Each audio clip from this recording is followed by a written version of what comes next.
فأنا ناصح لإخواني بالصدع بالحق تبيض وجوههم. السكوت في مسألة الحزبية يضرها، فاصدع بما تؤمر وأعرض عن المشركين. سلامي على دماج ورجالها والشيخ يحيى ودار العلم يا سعد بانها. أشهد أن لا إله إلا الله وحده لا شريك له وأشهد أن محمدا عبده ورسوله. اللهم صل على محمد عبدك ورسولك وعلى آله وأصحابه أجمعين. أما بعد.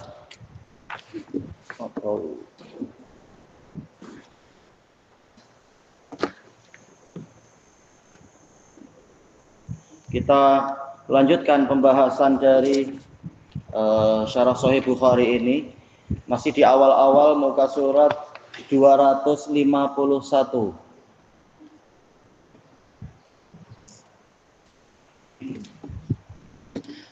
Qala al-Maziri, ini menukilkan siapa? Kalam Imam Nawawi ya, menukilkan dari al-Maziri rahimahullah. Wahtajjal qailun bi annahu fil qalb.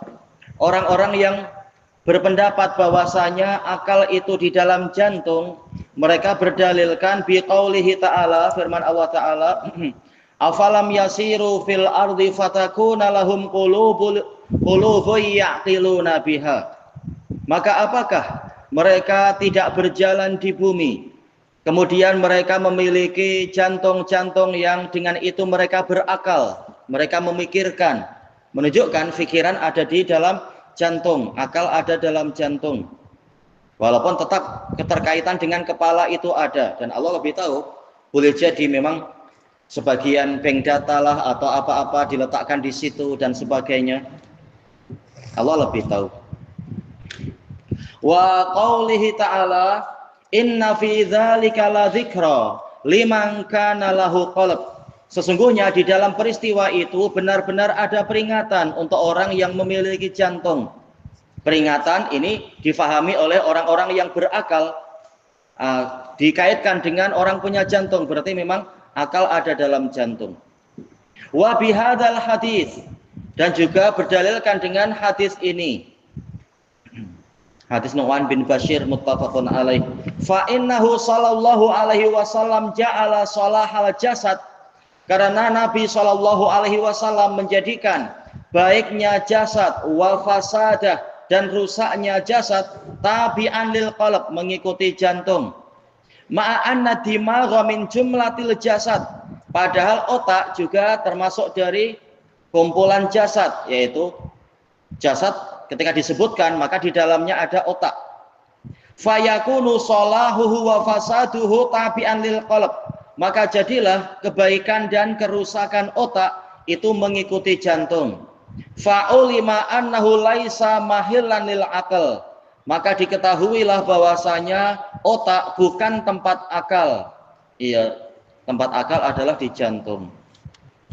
Wahtajjal qailuna bi annahu fit dimag. Sementara yang berpendapat bahwasanya akal itu ada di dalam otak, bi annahu idza fasada dimag fasadal aql, yaitu kalau otak rusak akal juga ikut rusak. Ya memang ini adalah ini adalah apa? Yaitu hujjah yang kuat sekali. Seperti yang sering disebutkan oleh Syekh Yahya, yaitu kalau kepala kena pukul, orang boleh jadi akan gila atau hilang kesadaran atau apa. Maka secara akal atau secara kedokteran memang tempatnya di situ, pusat kesadaran, pusat berpikir dan sebagainya di otak. Tetapi jelas Allah yang menciptakan manusia, dia lebih tahu di mana meletakkan akal. Tatkala Allah sudah menyebutkan qulubun ya'tiluna biha, berarti memang tempatnya di situ, dan ini perkara gaib. Hanya saja memang ada kaitannya. Ketika kepala kena pukul dengan kuat, boleh jadi memang akal yang ada di dalam jantung kita juga akan terkesan. Jelas ada hubungan-hubungan syaraf kan, mau tidak mau. Walaupun memang katanya apa, syaraf terbesar ada di otak. Tapi jelas yang Allah Ta'ala sebutkan itu yang betul, karena Allah yang lebih tahu tentang makhluknya. Dan masih banyak rahasia di dalam badan kita yang kita belum tahu. Qal fayakunu min fasadid dimag as-sar' wa yakun. Termasuk dari rusaknya otak adalah sar', yaitu kesurupan. Atau sar' jenis kedua, karena sar' punya dua makna kata Ibnu Hajar. Sar' yaitu kesurupan, yaitu sar'un jinni, karena kemasukan jin. Atau sar' yang terkait dengan hilangnya keseimbangan akal, yaitu penyakit ayan dan sebagainya itu. Fi za'mihim, ini menurut mereka. Wala hujjata lahum fi dzalik. Kata Al-Maziri rahimahullah, mereka tak punya hujjah tentang itu. Ya sama sekali tak ada kan, tidak disebutkan dalil syar'i tentang itu. Tapi memang secara apa? Secara pemikiran kedokteran. Baik, li'anna Allah subhanahu wa ta'ala ajral adata bi fasadil aql inda fasadid dimag. Karena Allah ta'ala subhanahu wa ta'ala telah memperjalankan kebiasaan rusaknya akal itu terjadi tatkala otak juga rusak, tanpa memberikan kepastian akal itu ada di otak. Cuma kalau otak rusak memang akal juga ikut rusak. Dan ini kalam yang bagus, menunjukkan keterkaitan itu jelas sekali, tanpa adanya ketegasan bahwasanya tempat akal memang di otak. Tidak ada dalil yang terang mengatakan tempat akal di otak, tetapi memang terbukti ketika otak rusak, nah, akal juga ikut rusak. Bahkan ketika kita berpikir, sering yang kita pegang apa? Kepala kan ya, pening-pening dan sebagainya. Memang ada kaitannya. Dan Allah lebih tahu, dan Allah memang maha kuasa, maha mampu. Bagaimana ketika kita berpikir, kepala yang pening. Nah, ketika akal rusak, maka memang apa? Boleh jadi, yaitu jantungnya, bukan jantung, apa namanya itu? Otaknya juga bermasalah dan sebagainya. Kemudian dikatakan di sini, ma'anal aqla laisa fih, padahal akal tidak di situ. Cuma memang ada kaitannya. Walam tina amin dalik, dan tidak mustahil itu. Allah menjadikan kalau ini rusak itu ikut rusak tanpa Allah menakdirkan tempatnya adalah satu. Bahwasanya akal ada di otak. Karena ini perkara gaib, akal. Akal perkara gaib atau perkara yang nampak? Jelas gaib. Kita tak tahu. Tak nampak. Akal kita bentuknya apa? Mana ada yang tahu? Manusia. Ini perkara gaib. Maka harus kembali kepada si pencipta tentang masalah gaib-gaib seperti ini. Qala al-Maziri la siyama ala usulihim, terutamanya lagi berdasarkan prinsip-prinsip mereka fil ishtirakil ladzi yadhkuruna, tentang ishtirak yaitu perkongsian, perserikatan yang mereka sebutkan baina dimaghi wal qalb, antara otak dan jantung. Jelas ada banyak sisi perserikatan di situ. Baik, maka bukan mustahil, yaitu akal yang berpikir, yaitu apa? Jantung yang berpikir, jantung yang mengolah, tapi bank datanya mungkin di otak barangkali kan, atau apa? Allah lebih tahu. Walaupun jelas kalam salaf lebih kita percaya hafalan itu ada di dada, karena dalil-dalil menunjukkan itu. Bal huwa ayatun bayyinatun fi suduril ladzina utul ilm. Bahkan Al-Qur'an adalah ayat-ayat yang jelas di dada-dada orang yang diberi ilmu.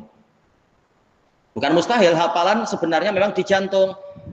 Otak diberi tempat sebagai apa? Entah sebagai apa, mungkin buffer atau apa, penyimpanan tambahan.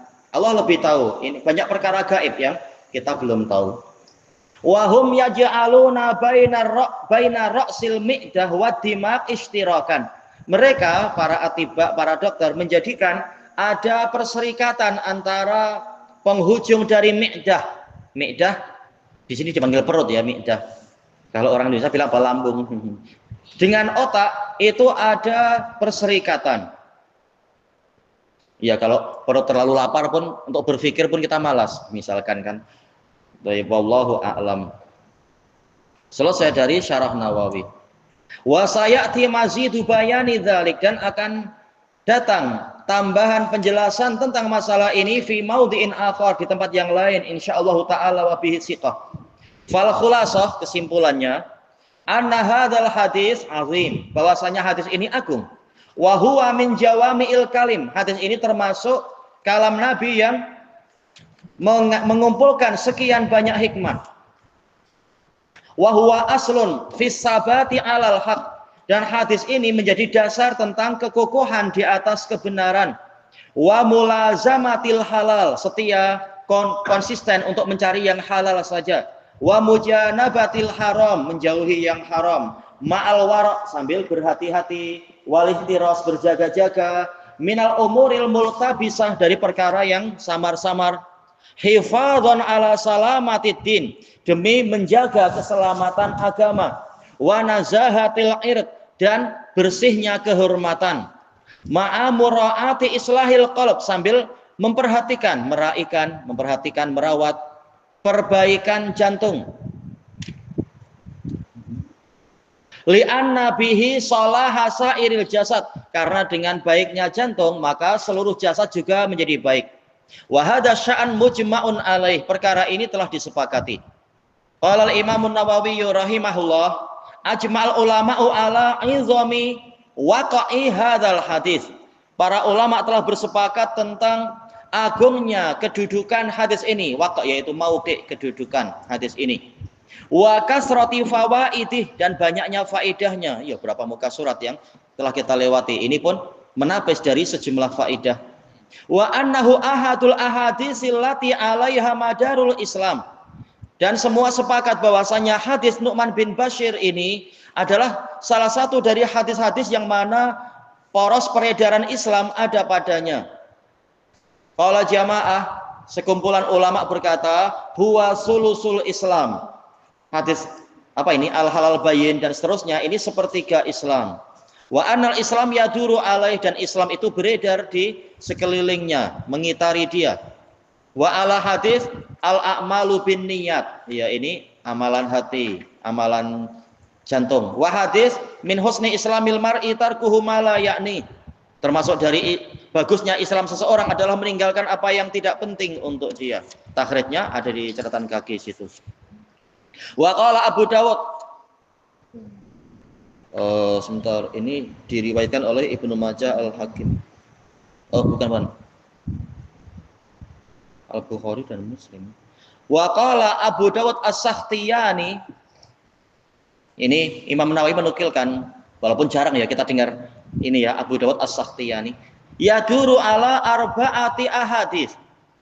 Islam beredar mengelilingi 4 hadis. Hadis salasah, 3 yang tadi itu. Wa hadis la yu'minu ahadukum hatta yuhibba li akhihi ma yuhibbu li nafsihi. Tidak beriman salah seorang dari kalian sehinggalah dia mencintai untuk saudaranya apa yang dia cintai untuk dirinya sendiri. Hadis muttafaqun alaih dari Anas. Waqil, ada yang mengatakan hadis izhad fid dunya yuhibbakallah. Berzuhudlah engkau, tinggalkan perkara yang tidak bermanfaat di dunia ini. Niscaya Allah akan cinta kepadamu. Wazhad ma fi aidin nas. Bersikap zuhudlah terhadap apa yang ada di tangan manusia. Yuhibbakan nas, niscaya orang-orang suka pada dirimu. Diriwayatkan oleh Ibnu Majah dan lain-lain. Hadis Sahal bin Sa'ad hasan li ghairi. Qala ulama, masih kalam Imam Nawawi ya. Wa sababu izami mauqi'ih, sebab agungnya kedudukan dia, agungnya posisi hadis ini, annahu sallallahu alaihi wasallam nabbaha fi, di dalam hadis tadi Nabi sallallahu alaihi wasallam mengingatkan ala islahil mat'ami wal masyrab, untuk memperbaiki makanan, minuman, wal malbas, pakaian, ya yang halal saja, jangan yang haram, bahkan jangan yang syubhat, wa ghairiha, dan yang selain itu semuanya diusahakan diperbaiki dan dijaga kebaikannya. Wa annahu yanbaghi tarkul mustabihat, dan harus meninggalkan yang samar-samar. Baik. Fa innahu sababun lihimayati dinihi wa irdih, karena amalan seperti ini, yaitu menjaga ini dan memperbaiki ini, menjadi sebab terpeliharanya agama dan kehormatan dia. Wa hadzarin, sesuai enggak ya? Fa innahu sababun li hadzarin min muwaqa'atis syubuhat. Menjadi sebab untuk kita menghindar dari terjatuh ke dalam kesamaran. Selesai dari Syarah An-Nawawi. Qala al-Hafidz Ibnu Rajab rahimahullah, hadzal hadis hadisun azim. Hadis ini hadis yang agung. Wa huwa ahadul ahadits allati madaruddini 'alaiha. Dan dia adalah salah satu dari hadis-hadis yang mana poros peredaran Islam ada padanya. Waqad qila, telah dikatakan, innahu sulusul ilm, sepertiga ilmu, au rubu'uh, seperempat ilmu. Ini ijtihad para ulama. Menunjukkan memang penting hadis ini, sangat penting. Wa huwa hadisun shahihun muttafaqun ala sihhatih. Ini hadis yang sahih disepakati kesahihannya min riwayat Sya'bi, dari riwayat Asy-Sya'bi. Abu Amr ya, Amir bin Syarahil Asy-Sya'bi Al-Kufi, anin Nu'man bin Bashir radhiyallahu anhuma. Wa fi alfadhihi ba'du ziyadati wan naqs. Di lafaz-lafaznya ada tambahan, ada pengurangan. Ya, rawinya banyak. Tak mungkin semuanya sama. Baik. Masing-masing meriwayatkan sesuai kemampuan. Wal makna wahid, maknanya sama, au mutaqarib atau berdekatan. Selesai dari Fathul Bari Ibnu Rajab. Sekarang masuk ke yang baru. Al-Babul Arba'un, bab yang ke-40. Bab Ada'ul khumusi minal iman. Ada'ul khumus, ada sebagai mubtada, minal iman sebagai khobar atau muta'alliq bi khobar. Yaitu menunaikan, membayarkan 1/5 dari harta rampasan perang, ini bagian dari iman. Jelas semua amalan bagian dari iman. Syarhu unwanil bab, aradal Bukhari rahimahullah bihadzal bab. Dengan bab ini Imam Bukhari ingin apa? Bayana anna ada'al khumusi minal maghnam, bahwasanya ingin menjelaskan bahwasanya membayarkan, menyerahkan 1/5 dari ghanimah itu syu'batun min syu'abil iman, salah satu dari cabang iman. Li'anna Nabiyya sallallahu alaihi wasallam dzakara dzalika inda bayanil imani billahi ta'ala. Karena Nabi sallallahu alaihi wasallam menyebutkan itu tatkala menerangkan apa itu iman kepada Allah taala. Wa qala al-Hafidz Ibnu Hajar rahimahullah fi ma'nal khumus huwa bi dhammil kha al-mu'jamah. Iya, dhammah dan memang ada titiknya. Wa huwal muradu bi qoulihi ta'ala, inilah yang diinginkan dengan firman Allah taala, wa'lamu annama ghanimtum min syai' fa anna lillahi khumusah. Ketahuilah oleh kalian, apapun ghanimah yang kalian dapatkan, maka 1/5-nya adalah milik Allah. Baik. Selesai dari Fathul Bari. Al haditsus salisu wal khamsun, hadis yang ke-53. Qala al Imam al-Bukhari rahimahullah, al haditsus salis wal khamsun, haddatsana Ali bin al-Ja'd qala akhbarana Syu'bah an Abi Jamrah qala kuntu aqudu ma Ibni Abbas. Saya sering duduk-duduk bersama Ibnu Abbas. Yujlisuni ala sariri, beliau menjadikan saya duduk di atas pembaringan beliau untuk menjadi penerjemah dan sebagainya. Faqal aqim indi hatta aj'ala laka sahman min mali. Ibnu Abbas mengatakan, tinggallah di dekatku sehinggalah aku memberikan untukmu satu bahagian dari hartaku. Ya, di masa itu rakyat mendapatkan subsidi tiap bulan dari pemerintah. Nah, Ibnu Abbas memerlukan bantuan Abu Jamrah ini. Abu Jamrah siapa? Nasr bin Imran kah? Nah, nanti ada ya, Nasr bin Imran Al-Basri. Ya, jangan pulang ke Basrah, dah di sini saja dulu. Nah, nanti akan dijanjikan akan diberi hadiah atau sebagai upah dan sebagainya. Fa aqamtu ma'ahu syahrain, maka saya tinggal bersama beliau 2 bulan. Masya Allah. Saya belajar banyak kepada Ibnu Abbas. Summa qal inna wafda Abdul Qais lama atawun Nabiyya sallallahu alaihi wasallam.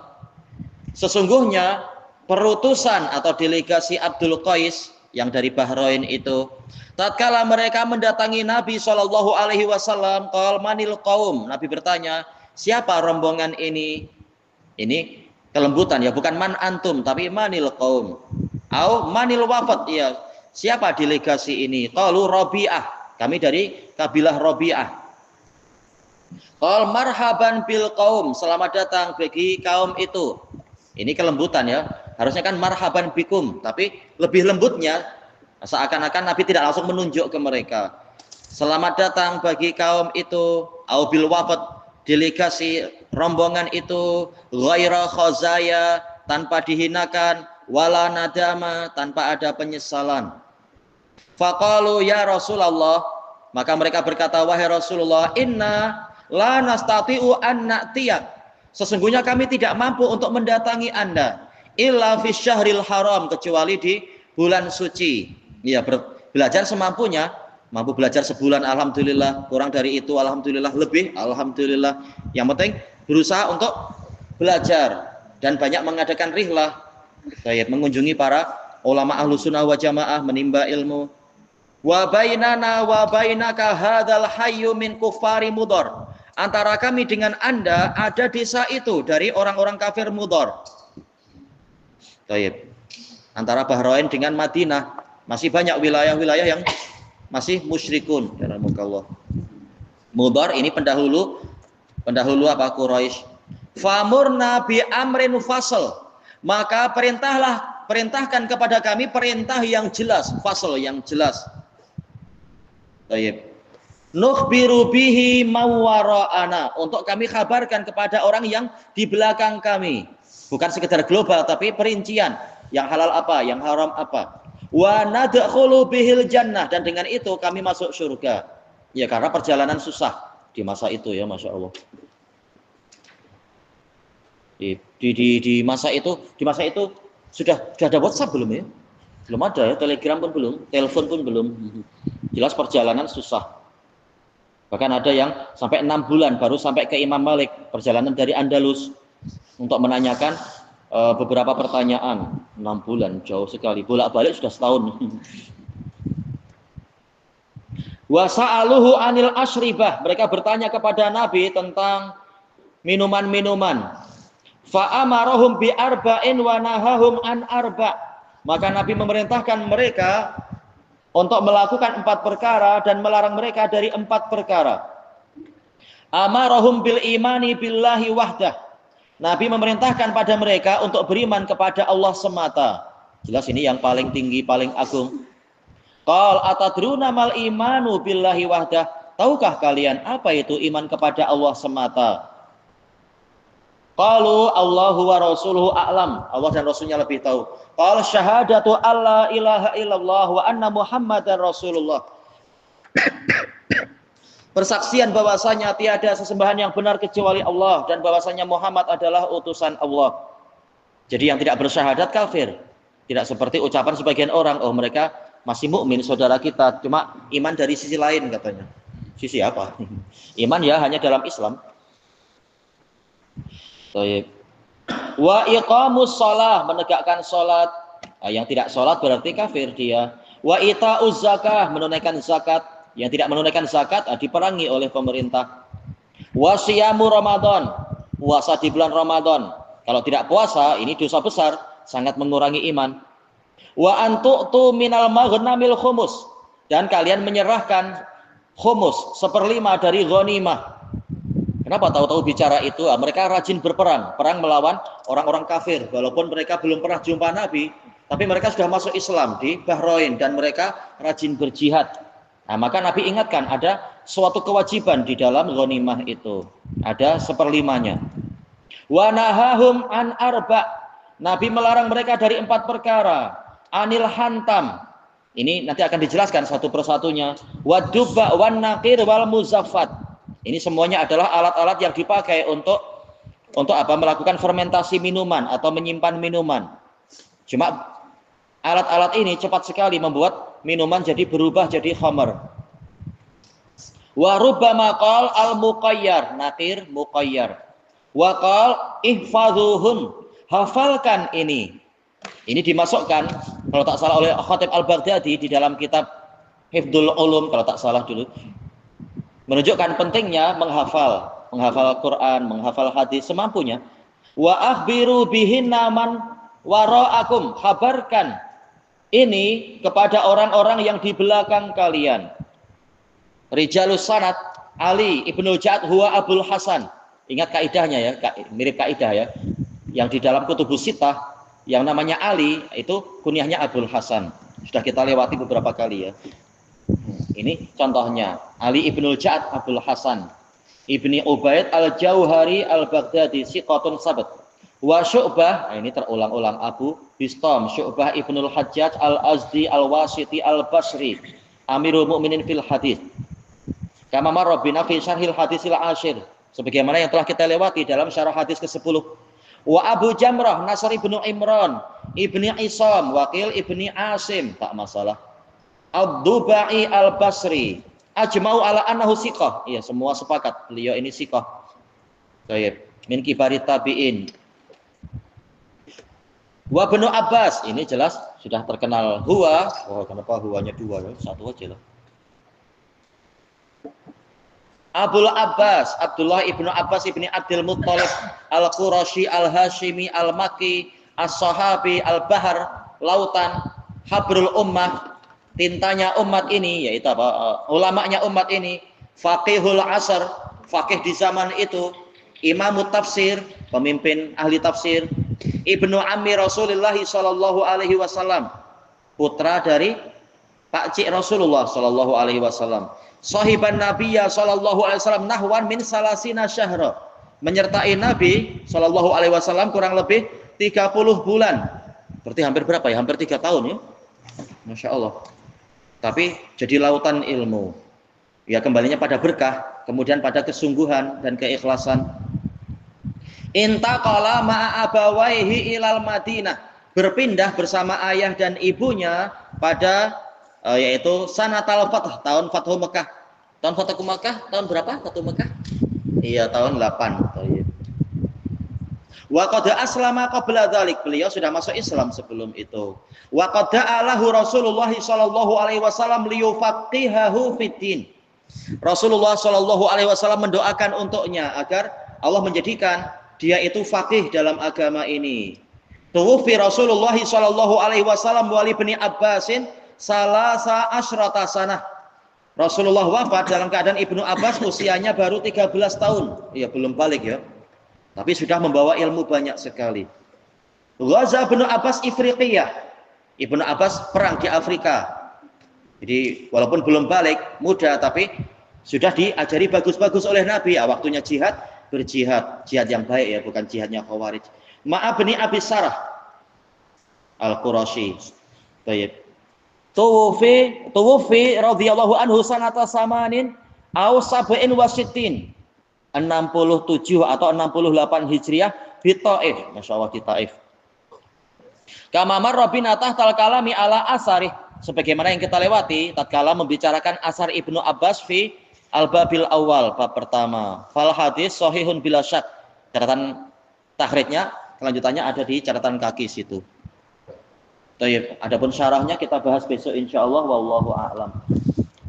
Subhanakallahumma wa bihamdika la ilaha illa anta astaghfiruka wa atubu ilaik. Walhamdulillahirabbil alamin. Jazakumullahu khairan.